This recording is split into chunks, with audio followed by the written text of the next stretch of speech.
Buenos días a todos. Mientras van llegando, yo me voy acomodando acá. Les prometo que no los voy a aburrir, que la gastritis no les va a dar. Aquí venimos a hablar sin gastritis, pero de las gastritis que nos da la gestión de riesgos de nuestros negocios. No se ve el video.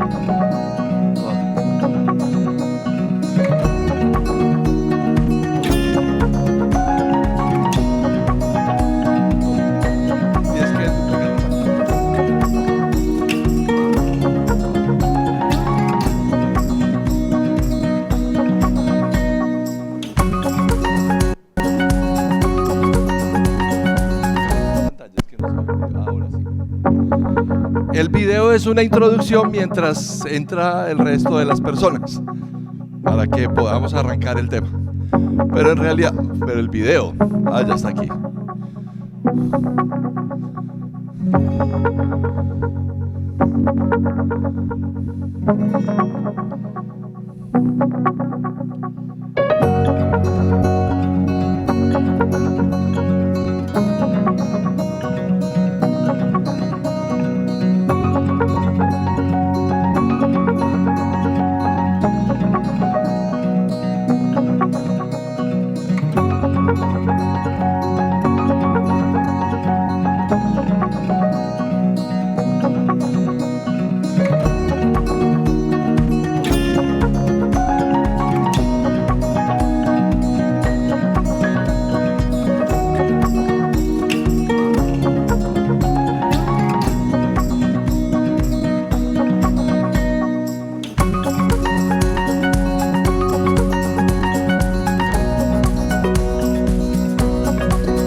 Familiarizar a los pequeños con el tema de la muerte. Ese es el objetivo de un conjunto funerario de figuras Lego que fabrica una empresa local de Viena para el Museo Fúnebre y que se ha convertido en un éxito de ventas. La oferta incluye una unidad de camposanto con tumba, lápida, ataúd, excavadora y personal funerario, mientras que otro set consta de un horno crematorio y un féretro que se puede introducir en él. Los psicólogos resaltan la importancia de explicar a los niños de forma más apropiada, según su edad, lo que ha pasado con el abuelo, familiar o amigo cuya pérdida tienen que afrontar y que puedan así encarar la situación sin miedo como algo normal. De ahí surgió la idea de crear una serie de juguetes, sobre todo para aquellos en edad preescolar. En el juego, a la despedida de un ser querido puede asistir una pequeña familia de luto que consta de pequeñas figuras, un padre, una madre, un hijo y un fallecido en forma de esqueleto. Los precios de las piezas oscilan entre 7,90 euros para una figurita y 112,90 euros que cuesta el tranvía histórico para armar con 350 ladrillos.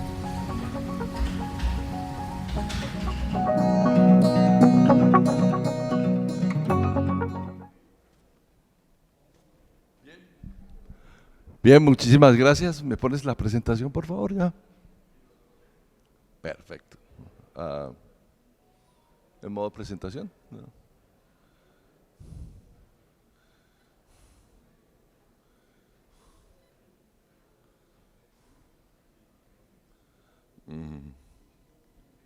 Pero este pointer no está funcionando. El pointer no está funcionando. No.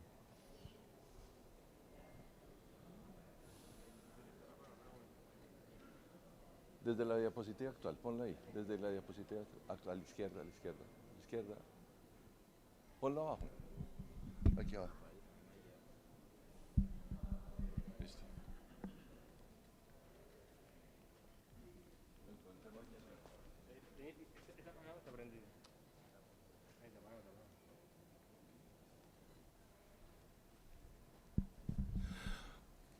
Bueno, muchísimas gracias por la invitación. Primero que todo, me honra mucho poder acompañarlos en este rato para que hablemos y conversemos, más que darles una conferencia. Lo que quiero es que hagamos una conversación alrededor de un tema que a mí particularmente me apasiona mucho.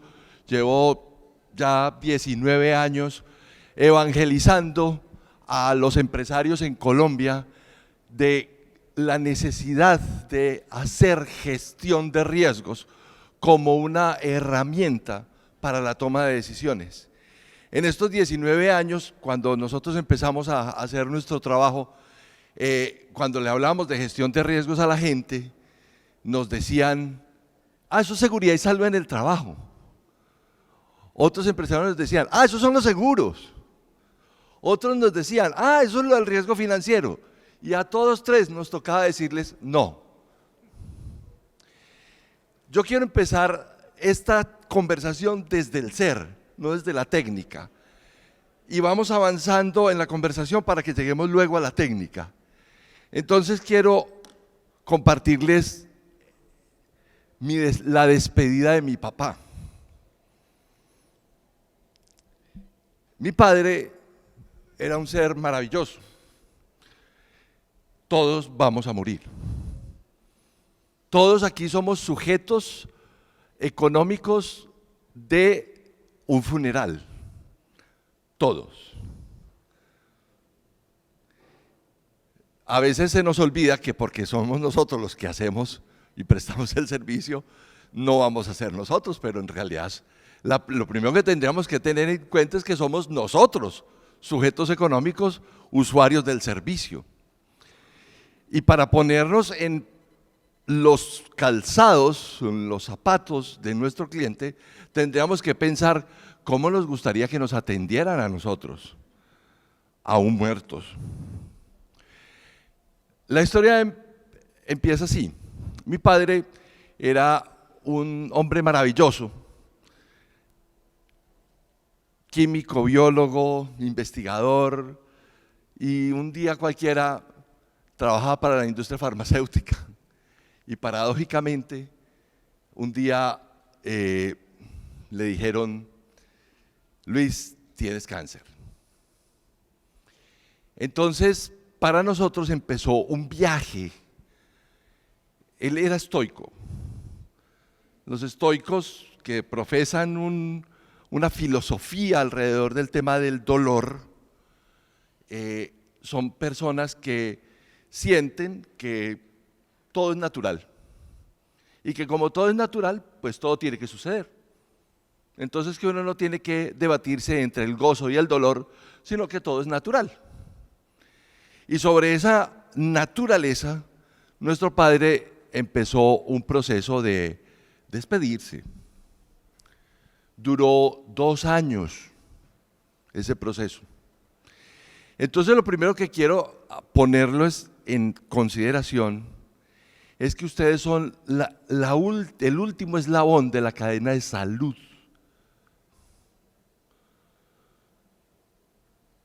Y la salud no se acaba cuando uno se muere.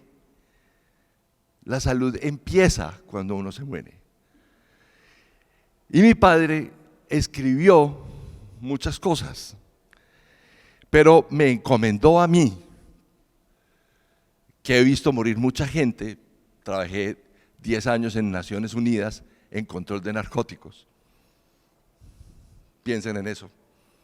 Estuve el 11 de septiembre en el piso 13 de la Organización de Naciones Unidas en New York. Entonces vi más muertes todavía. Entonces mi padre me encargó que yo hiciera su panegírico, que yo me parara frente al púlpito en la iglesia después del evangelio y lo despidiera delante de toda una comunidad que lo adoraba. Y escribí estas palabras. Se las quiero compartir, pero no solamente compartir, sino que las quiero regalar. Con Paula hacemos para que se las tengan, porque aunque yo las escribí, yo no voy a decir que soy literato, ni mucho menos, están cargadas de sentimiento. Dice así: los que nos anteceden en el camino nos enseñan la ruta que habremos de seguir un día. La muerte es un momento crucial para quienes no comprendemos la separación. Sin embargo, debemos entender que la muerte es solo un muro que divide la vida en dos jardines. Otra dimensión que no conocemos, pero que es más real aún que la vida misma. Así son la vida y la muerte. Actuar según el plan, servir sin preguntar por qué, reconocer que cada uno tiene su misión, por difícil o antipática que parezca. Entenderlo nos hace más nobles y por ende más sabios. Ahí está la fortaleza frente a la certidumbre de la muerte. Solo entendiendo que cada uno fue hecho para cumplir su misión, el camino a la cabaña será un trayecto digno de recordar. Mi papá decía, desde muy chico nos decía, no le tengan miedo a la muerte. La muerte es un estado natural de la vida. Le tenemos más miedo a la incertidumbre de la muerte, de la forma en que vamos a morir, que de la certidumbre del momento. Pero si hay algo cierto en la vida, es que tenemos que pagar impuestos y que nos vamos a morir. Entonces, fue un proceso en el que nos despedimos muy bien, serenamente, sin complicaciones. Pero yo trabajo en el mundo de la incertidumbre. Yo acompaño la gestión de riesgos de muchas organizaciones. Entonces, siempre ha sido nuestro afán acompañar a las empresas en ponernos los anteojos, las gafas, los lentes para poder ver el futuro. Entonces dirían ustedes, no, pues entonces dedíquese a la hechicería, porque pues brujas que las hay, no hay, ¿cómo es que dicen? Que las hay, exactamente. Esta pandemia nos trajo muchas lecciones a todos, a todas las industrias. Yo recuerdo un escenario, el 20 de febrero del 2020. Nosotros en la empresa veíamos cómo empezaba el hemisferio norte a llenarse de puntitos rojos y con esa mente de geopolítica que tiene que tener alguien que sabe de riesgos, yo dije en un momento, ¿saben qué? Esto sí, piensen, pónganle la palabra que quieran, ¿sí? Esto se complicó, para que no nos metamos en problemas. ¿Qué tenemos que hacer? ¿Cuál es mi responsabilidad como líder de riesgos o como acompañante de riesgos, como asesor de riesgos de una empresa? Llamamos a nuestro principal cliente, una empresa de seguros muy grande del país, la más grande del país, no digamos nombres. Y les dijimos, activen su plan de continuidad de negocio. Y esto se llama pandemia.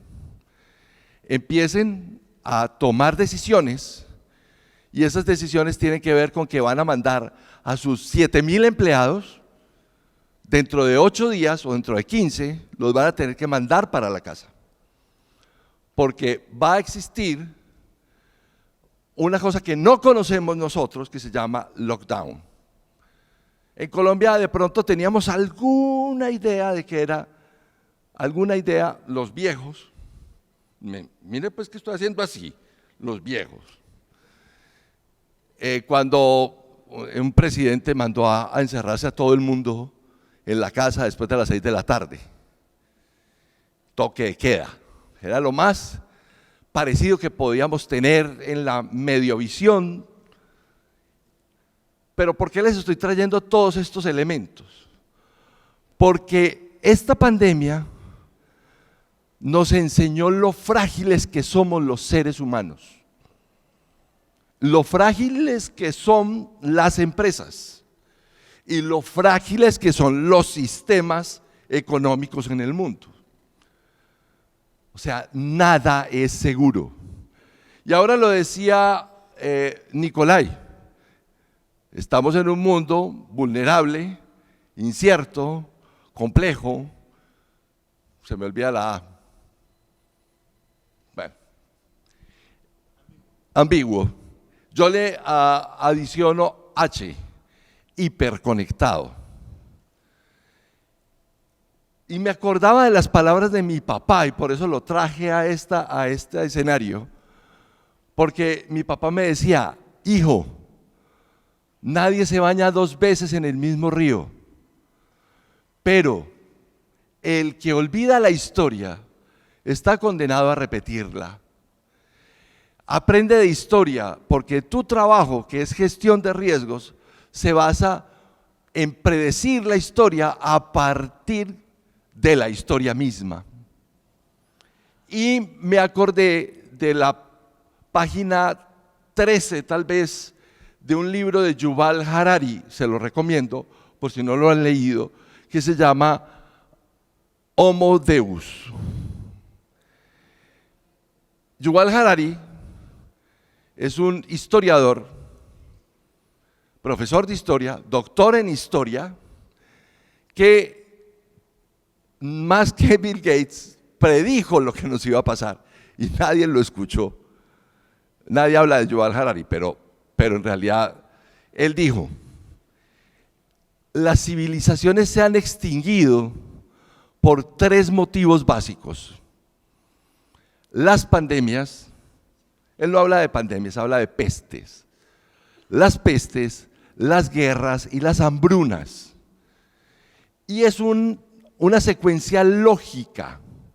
Después de una pandemia, hace 13 siglos, hace 11 siglos, hace 10 siglos, hace 9 siglos, hace 8 siglos, hace 5 siglos, hace 7 siglos, hace 1 siglo, sucedió lo mismo, pero no escribimos la historia, no leímos la historia, no aprendimos la historia, borramos la historia del pensum del sistema educativo, porque la historia duele. Entonces, me acordé de mi papá: hijo, si nosotros hubiésemos sabido, si hubiéramos visto, yo creo que, ¿quién hay aquí mayor de 80 años? Por favor, levante la mano. Nadie. Estamos claros. O sea, aquí no hay nadie que le haya tocado ni siquiera la cola de la pandemia de la gripe española. Entonces, no teníamos por qué saber.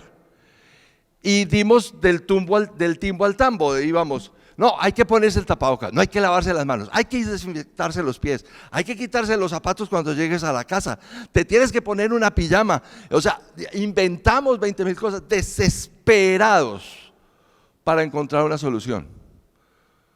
Desesperados. Pero la solución la teníamos en los libros. para un coronavirus que ha existido toda la vida desde que el hombre es hombre, no es nuevo, tú tápate la boca y lávate las manos. Lo demás es puro artificio, es pura reacción, es pura contingencia. Y es el primer concepto que quiero dejarles. El primer concepto que quiero dejarles. Y es que esta pandemia nos debió, y si a ustedes todavía no les ha cambiado eso, pues entonces los invito a que lo hagan. Nos debió haber cambiado la forma de pensar. Entonces ahora me decía una chica que trabaja en la parte audiovisual que se reinventaron. Yo le dije, no, usted no se reinventó. Lo que hicimos fue repensarnos. Y el resultado del pensamiento es la invención. ¿Qué nos tocó hacer? Ser reactivo contingentes, porque no teníamos información. Entonces, cuando a mí me toca decirle a un empresario, a cada uno de ustedes, haga gestión de riesgos, significa cambiar esa mentalidad de lo reactivo contingente, que entre otras ustedes viven de lo reactivo contingente, porque es que la muerte es, ¿qué? Contingente, a volvernos proactivos, preventivos. Entonces yo les voy a explicar cómo se hace eso desde la psicología. El presentador dijo, el señor Vanegas es psicólogo. Yo fui psicólogo, estudié psicología y nunca la ejercí. Después de los años me di cuenta que era una buena herramienta para poder transmitir ideas. Y entonces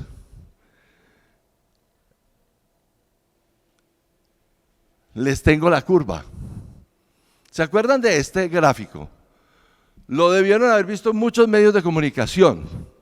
Es la curva de la recuperación económica del COVID-19. Perdimos un año.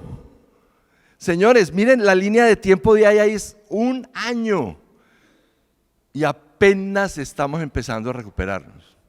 O sea, el descalce es de 365 días. El descalce en las importaciones es de 365 días. Y las realidades son todos los días más contingentes. Los chips de los carros. No, es que ya se está recuperando China porque entonces ya vamos a poder tener carros nuevos y China ya va a poder hacer carros y la industria automotriz va a poder hacer carros. Y entonces yo les doy una noticia, no, porque les tengo otra noticia. El mayor productor de gas neón que hay en el mundo es Ucrania. Y las farolas de LED necesitan gas neón. Conclusión, ya no son los chips, son las farolas los que le faltan a los carros. Esto es para llamarle la atención alrededor de que los riesgos no son solo la actuaria con la que usted calcula la reserva de contingencia que tiene para poder fondear y para poder financiar los servicios funerarios que usted vende. No es solo eso, es que tiene que pensar en perspectiva. Y entonces vamos a hablar de qué es perspectiva. ¿Cómo se hace gestión de riesgos? Miren, es sencillo. Alguien me decía, explícame en contrabruto qué es gestión de riesgos. Yo, listo, hágale.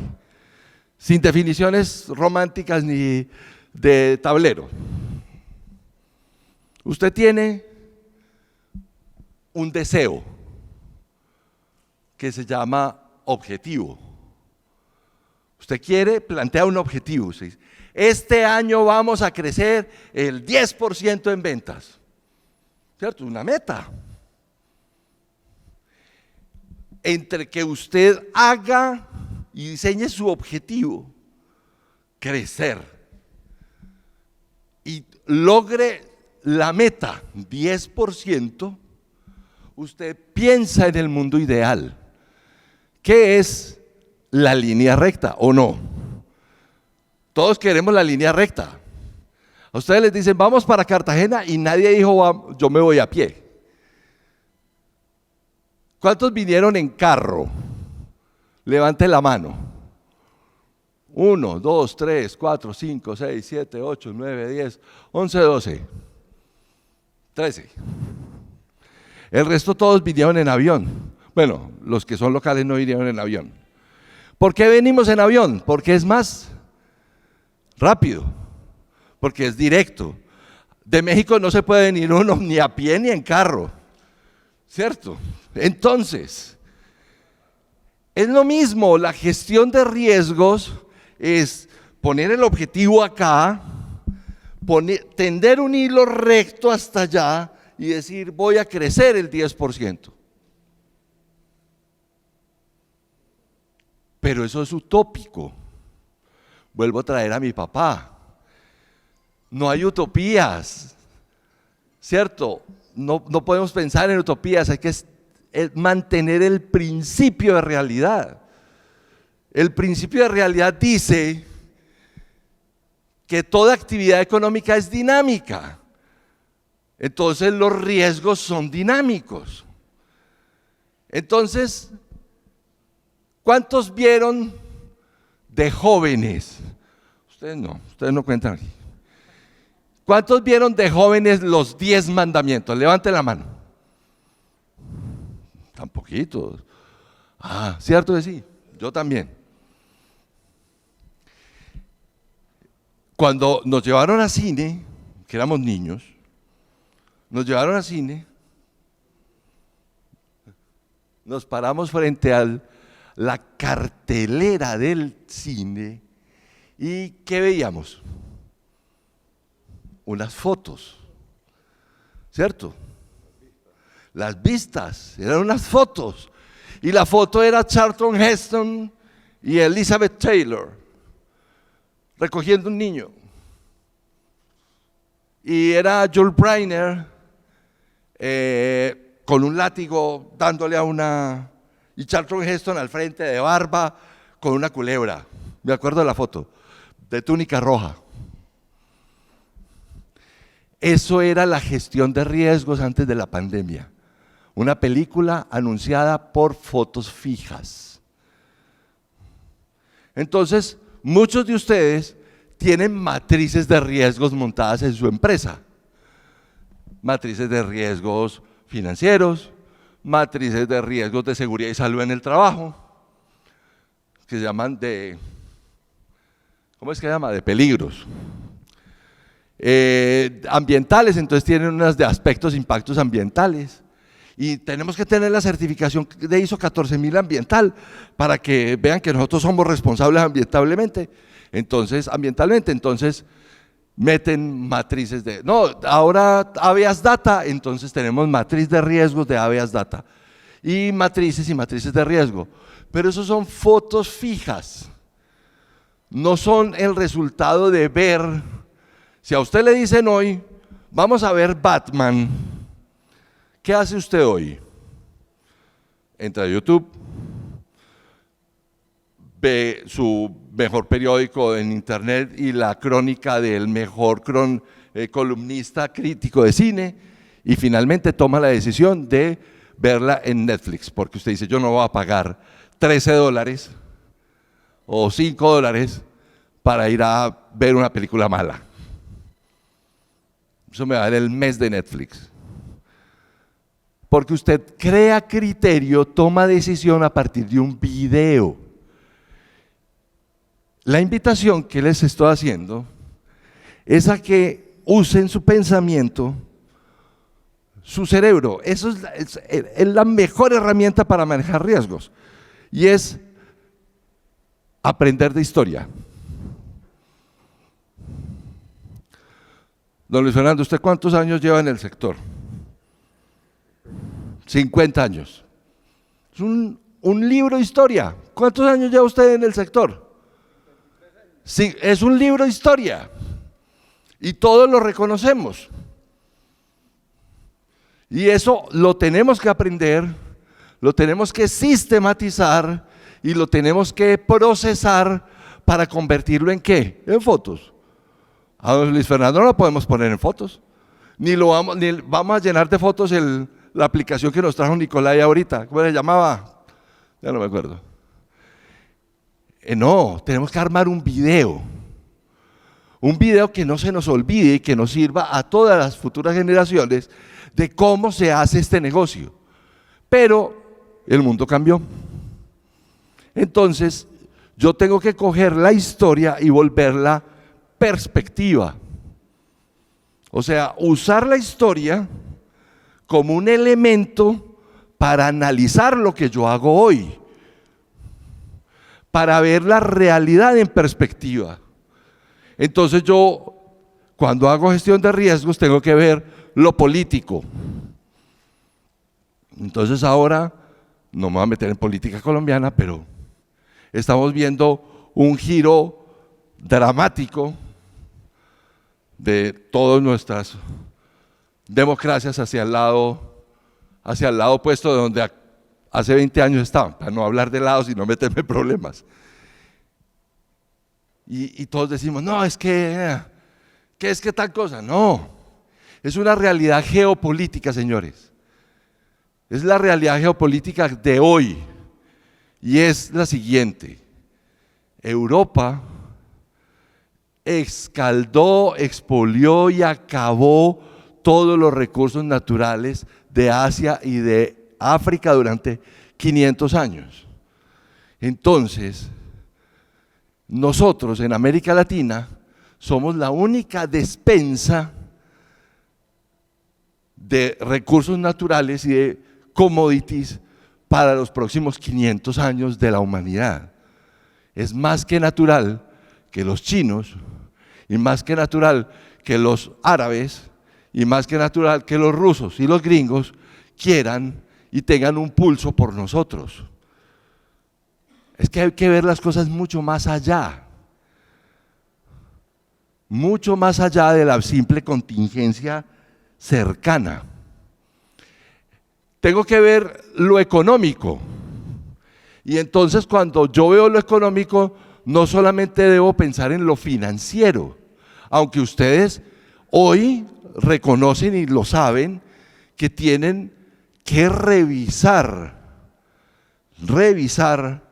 las empresas que trabajan el tema de la previsión exequial, están llamados a revisar su modelo actuarial, porque una realidad como la del COVID-19, algunos la resistieron, casi todos la aguantaron, pero si esto volviese a suceder en el corto plazo, no lo resisten. Entonces, por eso no hay que reinventarse, hay que repensarse. Y en ese rethinking, en ese nuevo pensamiento, la gestión de riesgos es una herramientaza. Una herramientaza. Porque usted cambia el escenario y usted dice, el dólar a 200 pesos o dólar a 400 pesos. ¿Qué pasaría si a 200 pesos y qué pasaría a 400 pesos? En lo económico. Pero también en lo económico es cuánto el Banco de la República o los bancos comerciales están colocando dinero. O cómo hacer, y esto es una idea, hacer capas de financiación por gremio o por estándar o por tamaño de empresa o por cálculos de reservas, y puedan hacer cálculos entre la industria. Esto no es un acuerdo, ni más faltaría, es simplemente un reforzamiento financiero. Esto solamente se hace cuando una industria piensa en mantener las reservas financieras de su negocio y la actuaria de su negocio. No estoy hablando de precios, ojo, eso es un tema intocable y aquí eso no es acuerdo de precios, es pensar en cómo calcular o revisar las actuarias que ustedes hoy usan para su negocio. Voy ya por lo político, voy por lo económico, ahora vamos por lo social. La desritualización, que era ya un problema, el camillazo que llamamos nosotros coloquialmente en Colombia, que ya era un problema, ahora se aceleró. ¿Y por qué se aceleró? Porque si un paciente está contagiado, pues la regulación era muy clara: sáquelo de la clínica y llévelo al crematorio. Punto. Esa desritualización de la muerte se va a ver más acentuada con el ingreso de las nuevas generaciones. Las nuevas generaciones, los millennials no piensan en la muerte, piensan en viajar. Los millennials no piensan jubilarse, piensan en coger la mochila y cuántas páginas del pasaporte tienen un sello de migración de cualquier otro país. Entonces, si la pirámide social se nos empieza a agotar, el problema se traduce en que no hay un reciclaje de nuevos públicos para que hablemos sobre previsión exequial. Si no piensan en pensiones, mucho menos van a pensar en previsión exequial. Bueno, la pandemia ayudó un poquitín, pero aún así, en mi conjunto, donde yo vivo, somos 256 apartamentos e hicimos un censo. De los 256 apartamentos, tenemos la media pendejadita de 196 mascotas. Hay de todo: hámsters, perros enormes que parecen una vaca, o chiquitines, hay conejos, en fin. ¿Eso de qué habla? Hay una nueva población, nuevas tendencias sociales que hay que leer. Ustedes ya han avanzado en el tema de las mascotas, indiscutiblemente. Eso se abona. Pero hay que seguir leyendo. Hay que seguir leyendo las tendencias sociales.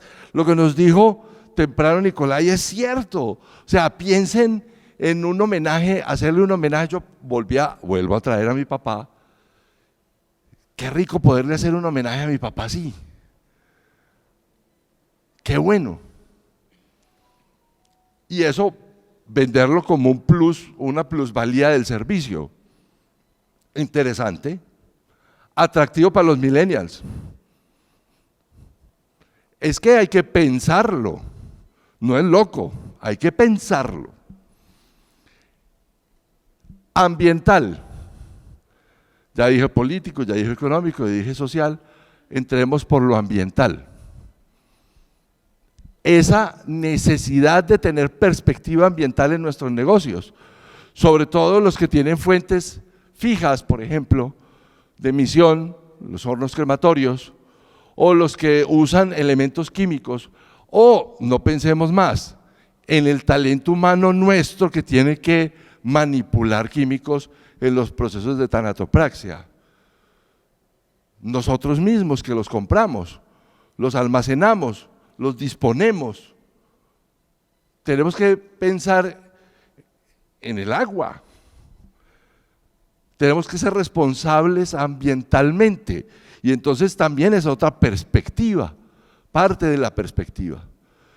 No así, y no lo voy a dejar suelto, porque don Luis Fernando me regaña después. Sí, no hablo de lo legal, ¿cierto? Y esa incertidumbre jurídica que tenemos en nuestro sector, que sigue existiendo y sigue pareciendo un fantasma alrededor de que nosotros somos previsión exequial, pero no somos un seguro exequial.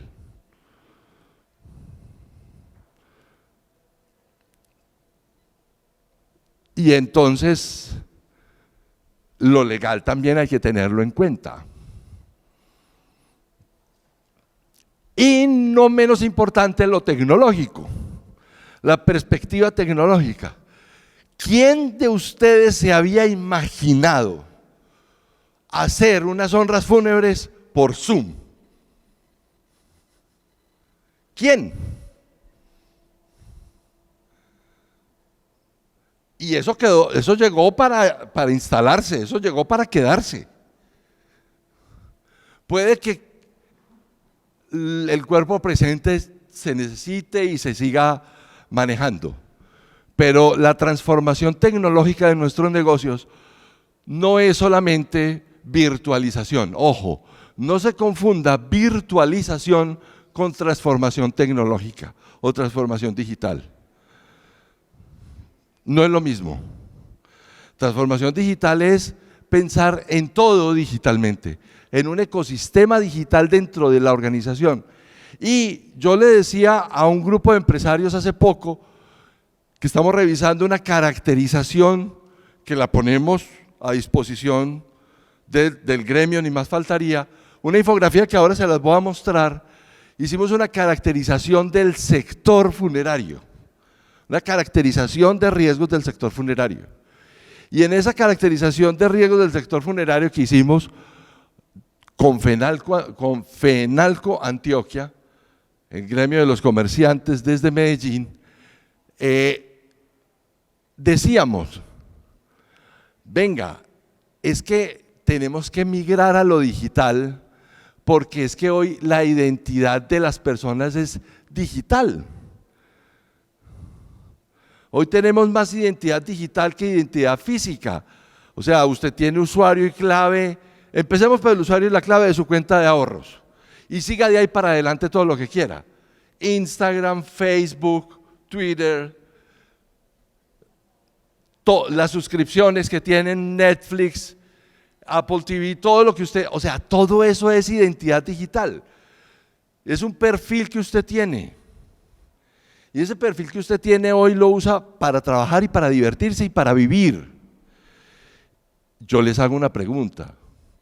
En esa perspectiva de negocio que tienen ustedes, ¿no han pensado en que ustedes como sector y como empresas deberían tener una identidad digital? Ante la inmensa amenaza social de la desritualización de la muerte o del homenaje a la muerte, pues hay que volver a crear públicos. ¿Quién de ustedes no se acuerda del doctor Muelitas? El conejito de Colgate. ¿Usted se acuerda del doctor Muelitas? Yo me acuerdo del doctor Muelitas. Y si hoy consumimos esa crema dental, es porque cuando chiqui, cuando chaca, y uno le enseñaban a cepillarse los dientes por televisión.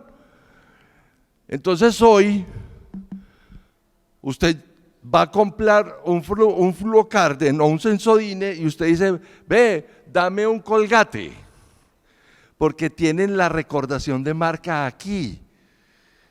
En mi región, que es Antioquia, uno dice, ve, trae cierta parte de mi generación ya, cómprate un Colinos.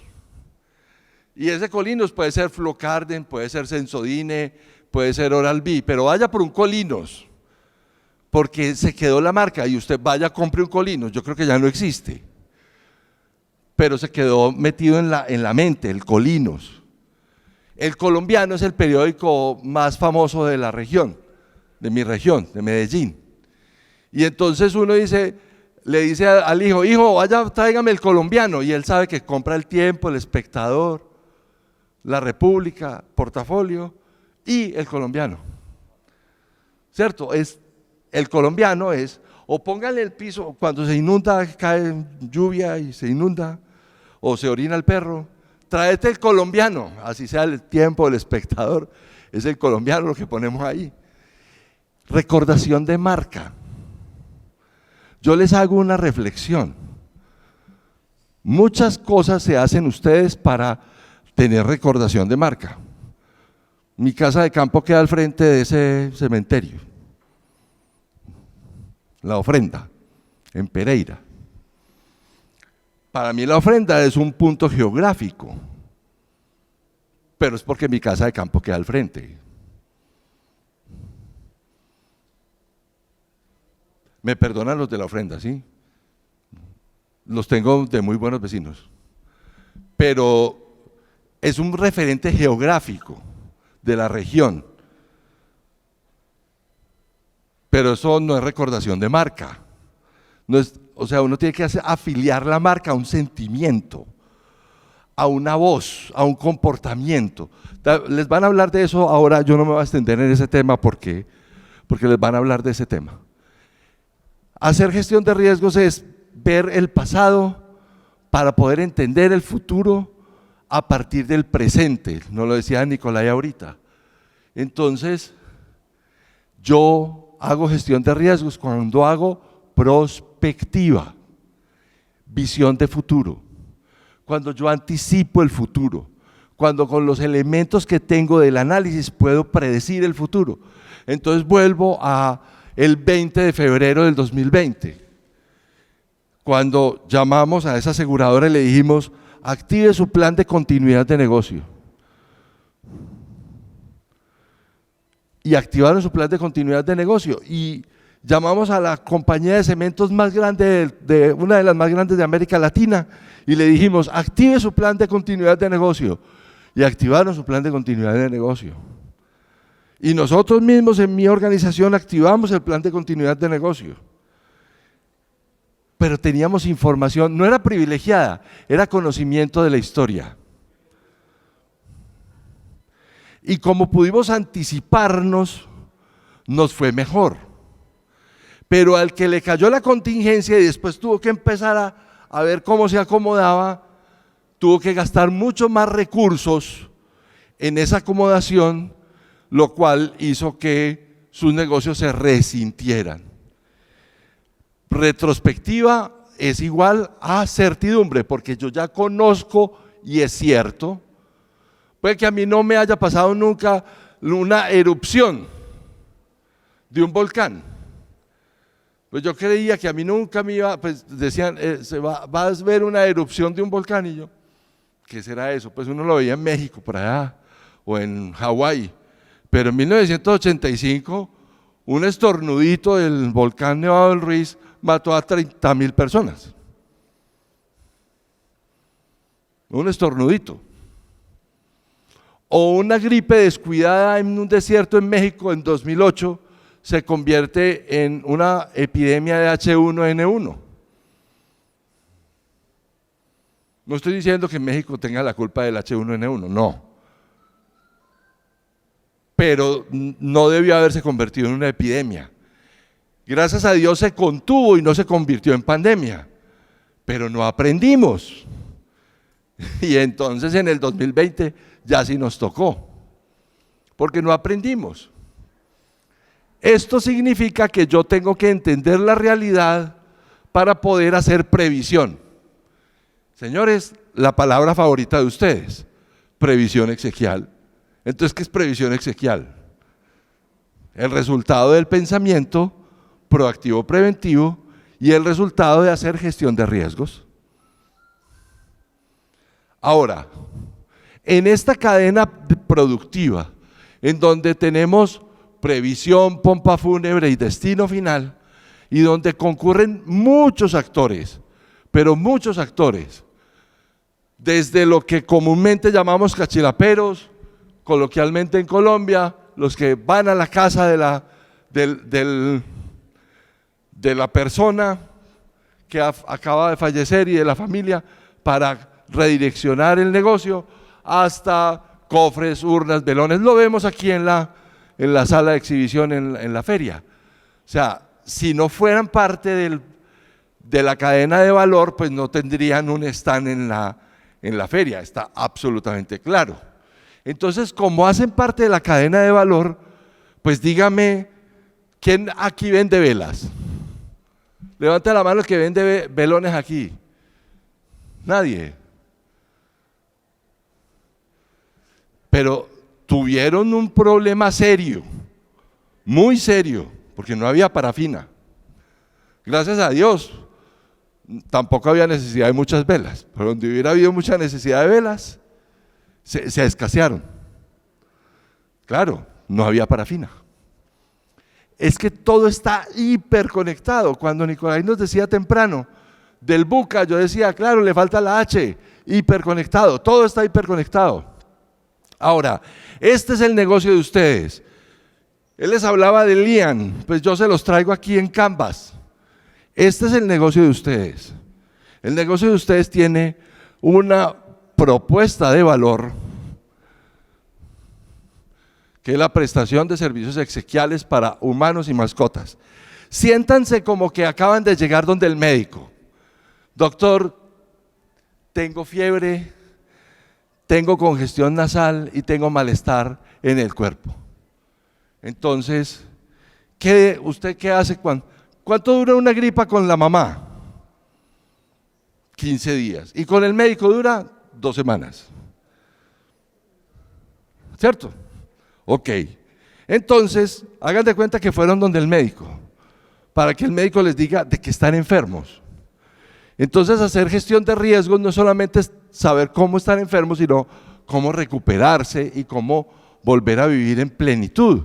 Entonces, ustedes tienen una prestación de servicios exequiales para humanos y mascotas, en donde tienen segmentos de clientes identificados, en donde esos segmentos de clientes identificados tienen una relación directa a partir de la prenecesidad o la necesidad inmediata, unas actividades que desarrollan, y esas actividades se hacen y comercializan a través de distintos canales.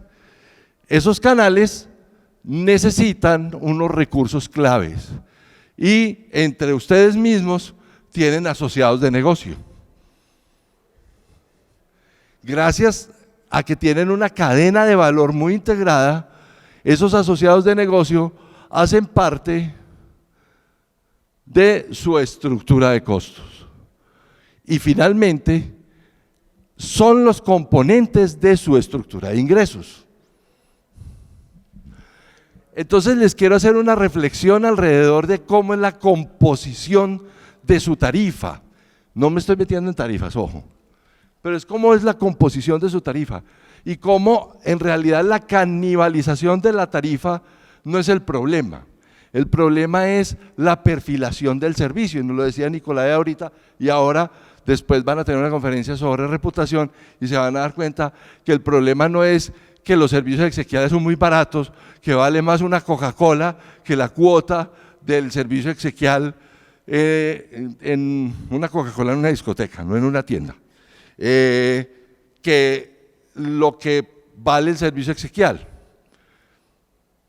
Es que esa composición de la tarifa debería obedecer a una estructura de costos en donde participaran todos estos actores para poder hacerse distinto, pero no solamente la estructura del negocio, sino los riesgos del negocio, porque a usted ¿quién le paga el riesgo de fraude? ¿A usted quién le paga el riesgo de acoso laboral? ¿O quién le paga a usted la falta de control de inventarios? ¿O a usted quién le paga la difamación? ¿O a usted quién le paga los accidentes laborales? Bueno, el ARL. La falta de especialización del talento humano. Dígame, ¿quién quiere ser enterrador?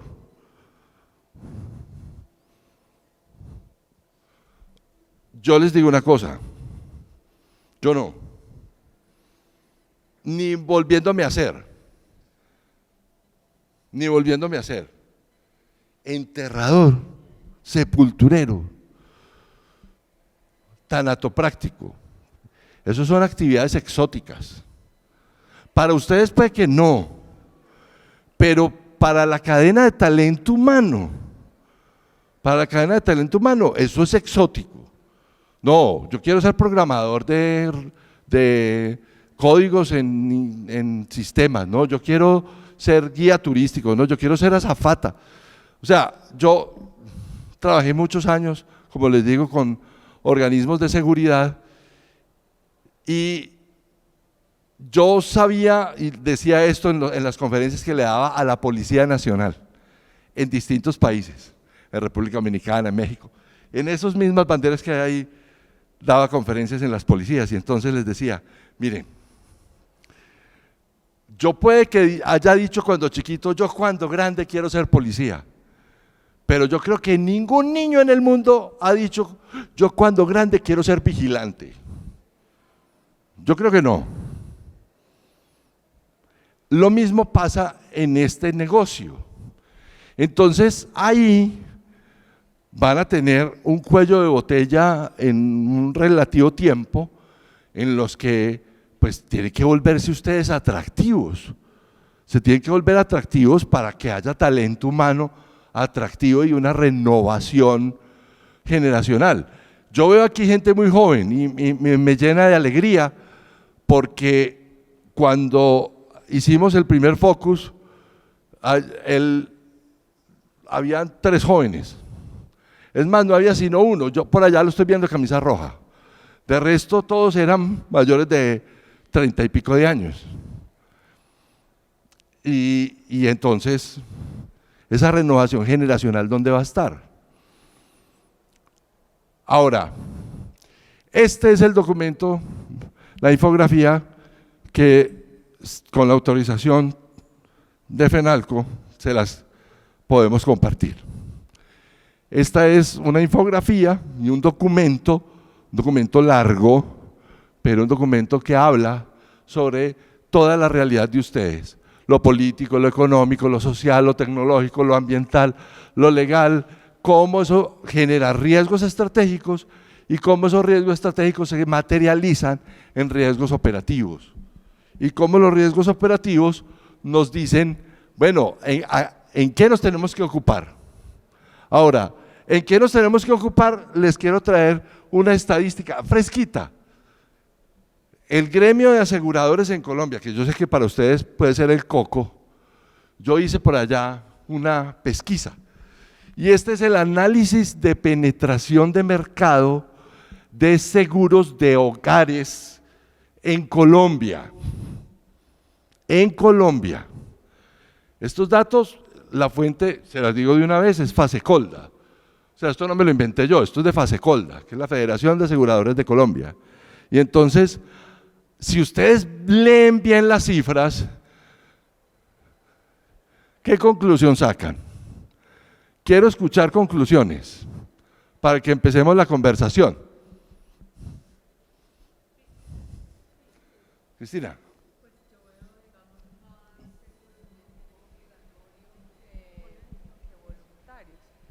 Pues que digamos que obedece poco al deseo y más a la obligación. Al revés, obedece más a la obligación que al deseo, porque por ejemplo la seguridad social pues es obligatoria, casi obviamente todos los seguros obligatorios de tránsito o las pólizas pues obligatorias de algunas funciones que ejercemos. En cambio el exequial pues es más voluntario, entonces veo eso. Pero miren una cosa, de todos los seguros voluntarios, el más vendido es el exequial. ¿Será por barato? Por la certeza, exactamente. Entonces ustedes tienen que pegarse de esa estructura que les acabo de entregar para hacer su estrategia comercial. No es la certeza del momento, sino la incertidumbre de la forma la que nos asusta. Entonces, si esa es una tendencia del mercado, y eso es de los aseguradores, porque eso es del mercado de seguros. Yo se los traigo aquí pues haciendo benchmarking, pero esa es vía seguro exequial.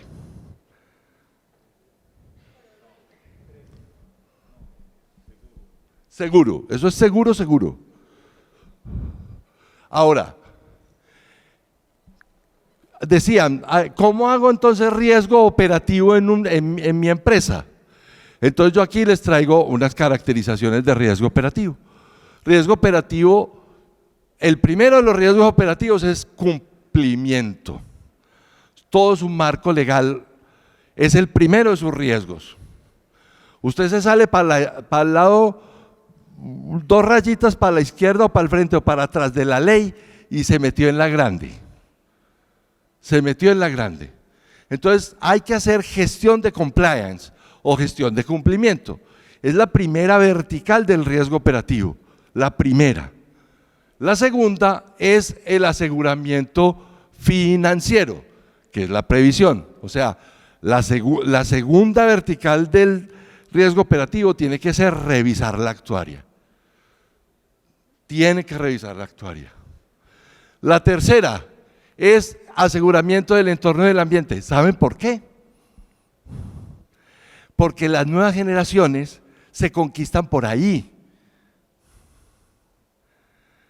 No hay nada más, no hay nadie más radical en una discusión, en un bar o en un almuerzo que un chico de 25 años que alguien le diga que no hay cambio climático, se riega. O que alguien le diga que las mascotas son incómodas, se riega. Son animalistas, ambientalistas, todo. Y eso tendría que ser el elemento de conexión en el lenguaje para poder capturar la atención y el mercado de las nuevas generaciones. Yo en alguna oportunidad también les dije, y por eso les traje el video de la agencia EFE en España sobre los muñequitos de Lego. Yo se lo conversé con don Luis Fernando ya va a ser 3 años, porque eso fue en el 2019. Pasa el tiempo, ¿cierto? Y ustedes tienen una misión de educar a las primeras generaciones, a los niños de los preescolares y de los primeros años de primaria del sistema educativo, educar para la muerte. No para el homicidio, no, para la muerte. Porque si no hacemos el doctor Muelitas de este negocio se acaba. Se vuelve una cosa súper transaccional. Recójalo y vaya y métalo donde sea. Y ahora con la biocremación y con todos los avances tecnológicos, eso se va a volver mucho más rápido y mucho más expedito. Entonces, tenemos que hacer una vertical de aseguramiento del entorno del ambiente. Otro, el aseguramiento de la infraestructura, esa la tienen ustedes muy clara. Muy clara, ustedes tienen una infraestructura de servicios montada, pero ojo, la pandemia también reveló otro momento de oportunidad. Yo no digo que hoyo negro, sino un momento de oportunidad. Y es cómo hacer alianzas para que la red del sector tenga mayor cobertura geográfica en el país, en el territorio, en los territorios. No es fácil llegar a Paratebueno, Cundinamarca. A los extranjeros, hay un municipio que se llama Paratebueno. Es de verdad, no es Tangamandapio ni Aposentos Tuta, mi pueblo, no, se llama Paratebueno, Cundinamarca. No, yo no sé cómo se llega a Paratebueno o cómo se llega al difícil Magdalena. ¿Cierto? Difícilmente, sí. Entonces, asegurar la infraestructura es importante. En ese aseguramiento de la infraestructura, los temas de seguridad también son muy importantes.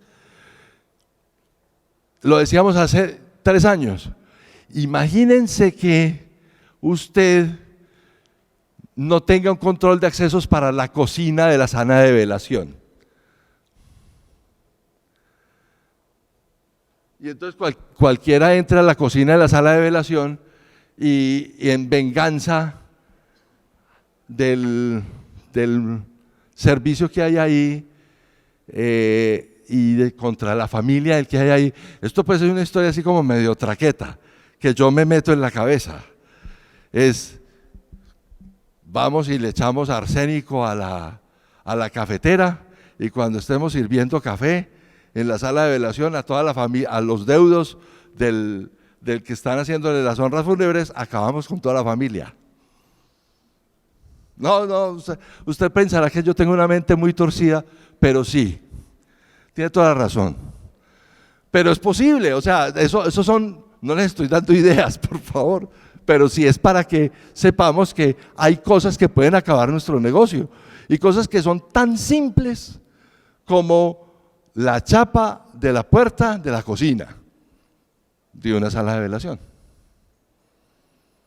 Así podrían ser muchas otras cosas. Entonces hay que mirar los temas de seguridad.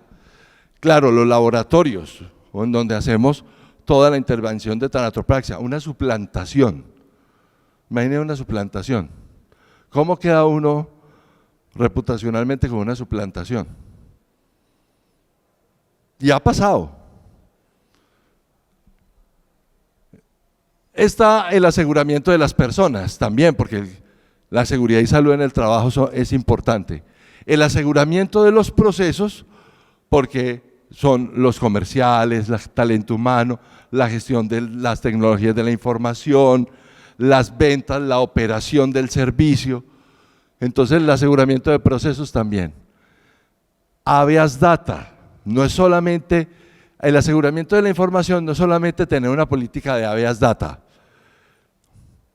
es hacer de verdad un aseguramiento de la información, mirar quién maneja sus bases de datos.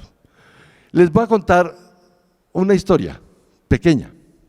Imagínense que un centro comercial, uno va a los centros comerciales, ¿sí o no? Y entonces en el centro comercial usted le dicen, para que se gane el carro, ponga entonces uno va, lleva la factura para que le den puntos, y entonces uno llena ahí los datos y se quedaron con los datos de uno, datos personales. Un centro comercial muy famoso,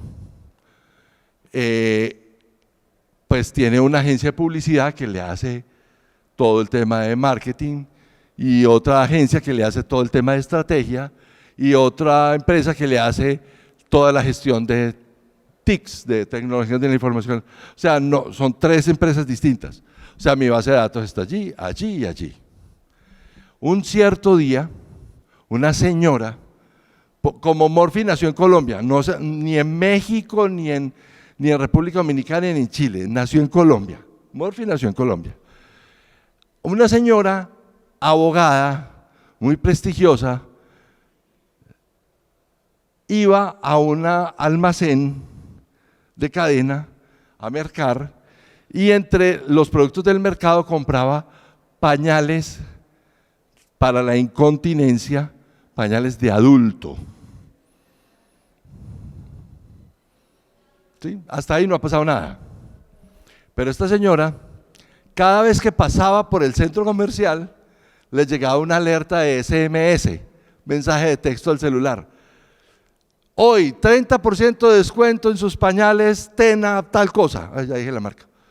En sus pañales de incontinencia urinaria.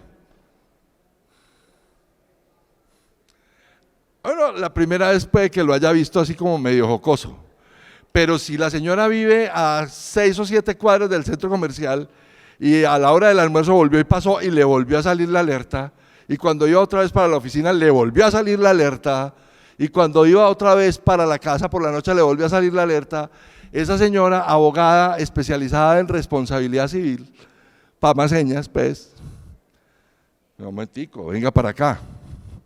Demanda a Superintendencia de Industria y Comercio, y voy a demandar a la marca, y voy a demandar al almacén de cadena, y voy a demandar hasta al perro y el gato, porque ¿quién tiene que saber que yo tengo incontinencia urinaria? ¿Por qué? Eso es la violación a mi derecho a la intimidad, y la ganó. Pues no llegó a jueces, pero una conciliación bastante onerosa para las 3 marcas. ¿Por qué? Porque había culpa por todas partes. Culpa por todas partes. El cuidado juicioso de las bases de datos de sus clientes. Y ustedes, que se los decía Nicolai también ahorita, Ustedes tienen la base de datos más grande después de la registraduría, por Dios.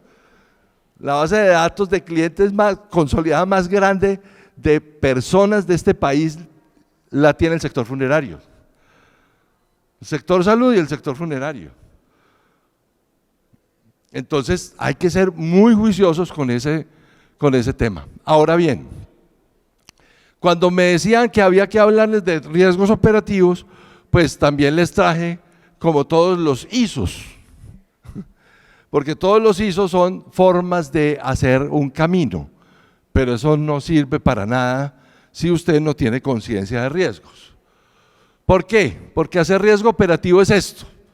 Este es el video. Digamos que este es el guión del video, pues para que les quede rápidamente como una herramienta para que se vayan ustedes después de este delicioso viaje a Cartagena y este encuentro después de muchos años y se vayan a hacer la reflexión en sus empresas. Yo tengo un riesgo inherente que es el que yo ya conozco. Tengo unos controles ya existentes diagnosticados.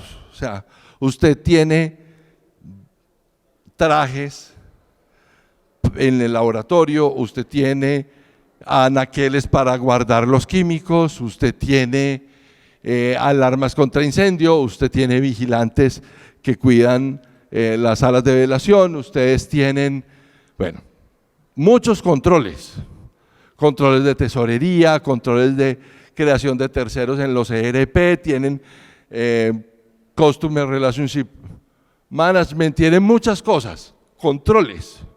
Eso lo que hace es que me dé una idea del riesgo residual. El riesgo residual es lo que usted no controla, no trata, pero que le queda ahí como el pedacito, los 5 pelos para el moño, como decimos coloquialmente en Colombia.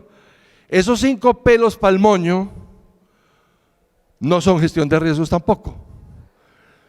Usted lo que tiene que hacer para tener el video completo es aplicar la perspectiva, que es el riesgo hoy. ¿Cómo se está comportando mi riesgo hoy? No ayer, hoy. Y entonces hasta el 20 de marzo del 2020 el riesgo era 1 y el 21 de marzo del 2020 el riesgo era otro. Y se empezó a volver peor en agosto, ¿cierto? En junio, perdón. Y las olas y los picos y las cosas hicieron que cambiara el estado del riesgo. Entonces yo en la medición del riesgo hoy tengo también unas cosas que debo hacer para poder completar esa brecha. Eso es gestión de riesgos, completar la brecha de los controles. Pero los controles no son una cosa nueva, es lo que usted hace todos los días. Ya se los devolví, vea, ya se los entregué. Esto es lo que ustedes hacen todos los días. En mayor o menor medida lo hacen todos los días. Todos los días contratan seguros, todos los días contratan personas, todos los días contratan proveedores, todos los días cierran las puertas, todos los días generan las claves en los equipos electrónicos, todos los días. Ustedes hacen eso todos los días, pero muchas veces eso no es suficiente. Entonces, cuando decimos que hacemos gestión de riesgo es que esa lista que estaba en amarillo tiene que revisarse en función de la nueva realidad, para hacer un ajuste y pensar en cómo va a ser mi gestión de riesgos de mañana. Ahora, en esa gestión de riesgos de mañana, yo tengo que pensar que los procesos de una organización tienen que servirme no solo para hacer gestión de riesgos, sino para descubrir oportunidades. Entonces ustedes ahora escuchaban la anterior conferencia y algunos decían, uy, yo quiero hacer, y eso es una oportunidad, eso es una oportunidad, eso es una oportunidad. Listo, sí es una oportunidad, pero las oportunidades hay que moldearlas adecuadamente, porque si no terminan siendo más costosas y terminan siendo el capricho de un gerente. ¿cierto? Las oportunidades se tienen que moldear. Como se moldea un negocio, se moldea una oportunidad. Entonces, aquí hay 4 cuadrantes. El primero, que es la certidumbre; el segundo, que es el riesgo; el tercero, que es el mejoramiento continuo; y el cuarto, que es el ambiente de oportunidades. Ese ambiente de oportunidades, ya para terminar, es un modelo de oportunidad. Ese modelo de oportunidad es coger esa nueva idea y llevarla por cada uno de esos 10 criterios. ¿Qué tanto me agrega mi propuesta de valor? ¿Cuál es el inductor de la oportunidad?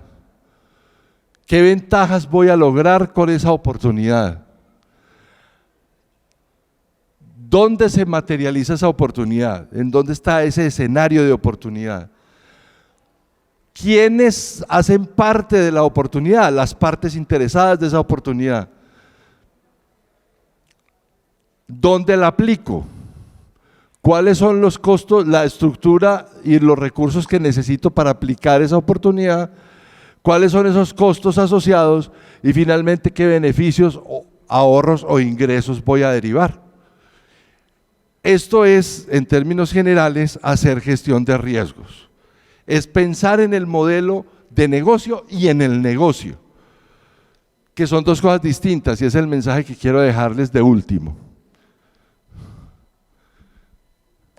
Hay que pensar en el negocio y en el modelo de negocio, y son 2 cosas distintas. Una pregunta: ¿cuál es el negocio, así al dedo? Al dedo. ¿En qué negocio está McDonald's? Al dedo. ¿O quién quiere responder? Señor. Inmobiliario. ¿Y cómo funciona?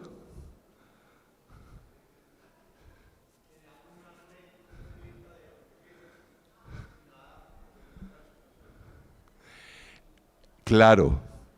El negocio es inmobiliario. La segunda multinacional más grande de metros cuadrados de corretaje inmobiliario que hay en el mundo es McDonald's. ¿Cuál es la primera? La Iglesia Católica. Es la multinacional que más metros cuadrados comerciales tiene en el mundo, es la Iglesia Católica. Activos inmobiliarios productivos. Todo el mundo paga estipendios, ustedes pagan estipendios, todo el mundo paga matrículas, pensiones en los colegios, son activos productivos. McDonald's es el segundo corredor inmobiliario que hay en el mundo. Claro, a través de las hamburguesas, y ese es el modelo de negocio, lo que hacen es titularizar los contratos de arrendamiento. Porque encima de eso, ojo, ellos no compran el local, no compran el terreno, ellos arriendan el terreno por 19 años, 11 meses y 29 días. Ese contrato es un arrendamiento que luego lo titularizan en los Estados Unidos, y al titularizar esos contratos sirven de garantías para que el sector financiero siga prestándoles plata para seguir haciendo el negocio.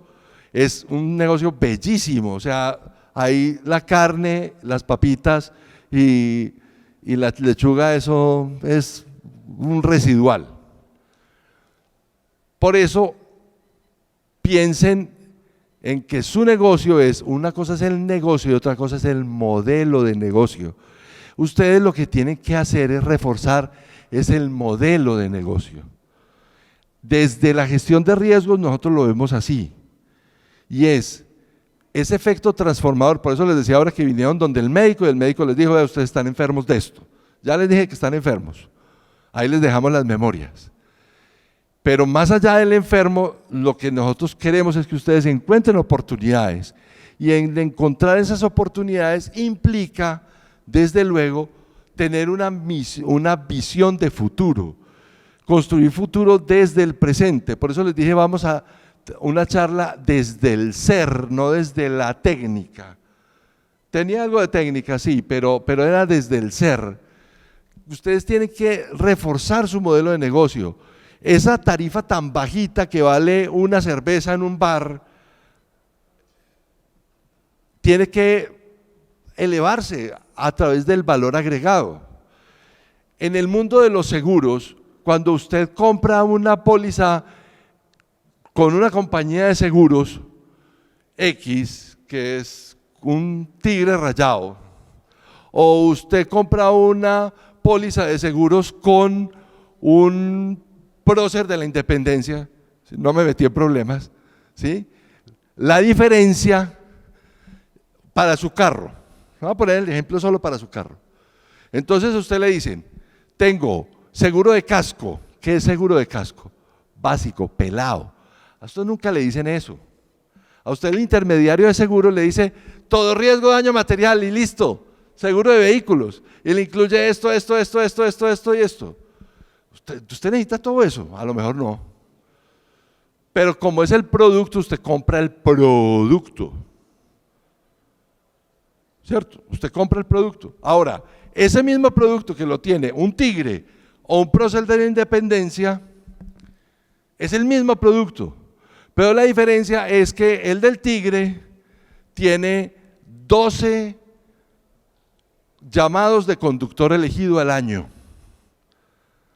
O sea que usted se puede emborrachar 12 veces al año, caído de la rasca, ahora en la fiesta esta noche, llama al conductor elegido 2 horas antes, el conductor viene a nombre de su compañía de seguros, lo recoge y tiene la responsabilidad de llevarlo a usted absolutamente ileso a su casa con su vehículo. Eso vale plata. El prócer tiene el mismo producto, pero no tiene sino 4 al año. Ahí hay una diferencia de valor agregado en el modelo de negocio que hace que un segmento de la población pague más. Pero ¿quién toma la decisión de pagar más? No solamente el que tiene el dinero listo en el bolsillo, sino el que tiene educación para el consumo. Eso que no hacen ustedes, educar para el consumo. No, pues que cómo vamos a educar para el consumo, la muerte, pues eso también hay que venderlo. Mire, Lego lo hace, Lego es una multinacional que lo que vende es diversión, no les dio miedo. Lo hizo Disney. ¿Cuál es? ¿Quién sabe aquí cuál es la misión de Disney? Nada, el propósito de Disney. Make people happy, hacer gente feliz. Y ellos, para ellos es el propósito, la misión y la visión. No es un mundo de afiches puestos en la oficina de la recepción, misión, visión, valores, que nadie la sabe. No, ellos convirtieron eso en un canto de batalla. Make people happy. Y usted, todo es make people happy. O sea, usted bota la basura y usted es feliz porque no hay basureros en los parques. Pues, a poquitas personas que salen aburridas de un parque de diversiones. En cambio, todo el mundo llega harto a una EPS, a un consultorio. ¿Quién llega contento a una unidad de urgencias? Nadie. Sin embargo, hacen merchandising de servicios de salud. ¿Por qué no pueden hacer ustedes lo mismo con una cosa tan linda, ya para terminar, como la que me heredó mi papá y yo se los acabo de heredar a ustedes? Es un acto lindo de la vida que divide la vida en 2 jardines. Ahí les dejo esa reflexión, muchísimas gracias, feliz almuerzo.